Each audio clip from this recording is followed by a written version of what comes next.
Let us see a question. It says, express which of the following setups can be used to verify Ohm's law. So 4 options are given as shown. We have to identify the correct one. So basically, what is a setup to verify Ohm's law? We know that Ohm's law states that V is proportional to I, or V is equal to IR. So I need to experimentally prove this. So in this circuit, this is the battery. Current I is flowing through the circuit. There is a resistor, and this is an ammeter and a voltmeter. Now always remember, ammeter is connected in series and voltmeter is connected in parallel with the resistor. Generally, the resistance of the voltmeter is very high. So practically, what we want to do is, we want to allow very less current through the voltmeter.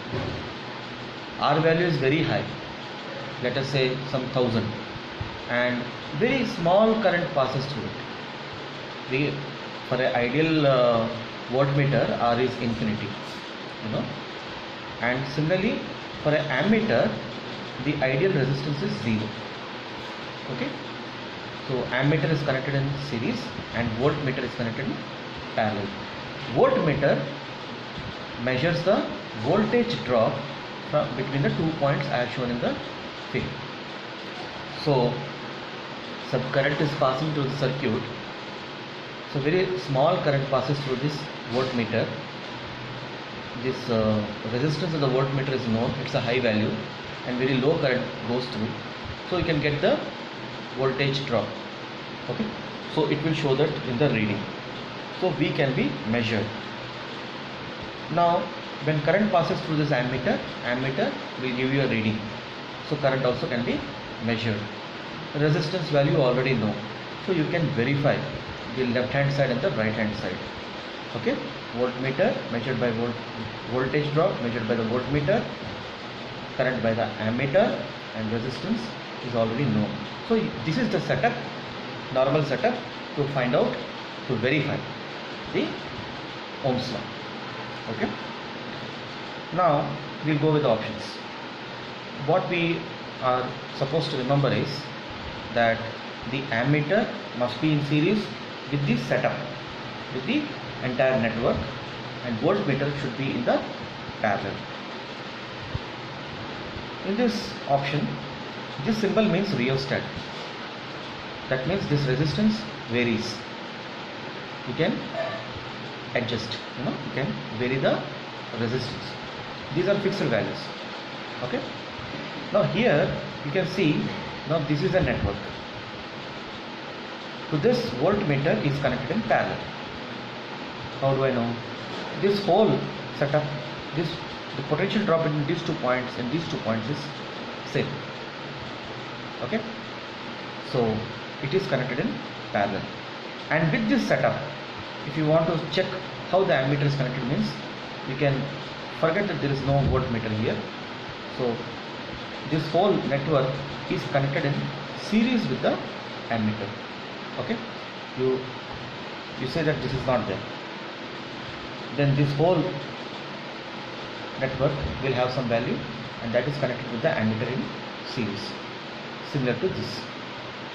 Okay, so it perfectly fits with the arrangement we have discussed. So option A is the right answer. You can use this to verify the Ohm's law. Let us see the other options also. See this option. Here voltmeter is connected in parallel with the network, but ammeter is not connected like that. Ammeter is connected in such a way that it will give the current only the one which is passing through the rheostat, but not through this wire. Had the whole setup been connected in series with the ammeter, it would have given the entire network current it would have given, but here it will give the partial current. So this cannot be the option. Take option C. Here this setup is connected in series with the ammeter. So as far as ammeter is concerned, it is fine. But voltmeter is connected in series with this network. Remember, voltmeter has to be connected in parallel.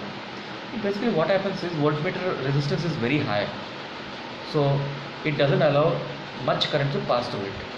But we have not designed this circuit like that. The current has to flow. This is the battery. The current has to flow through the battery, right? So this setup will not allow that because you have kept the voltmeter here. So this option is ruled out. Let us see the fourth option.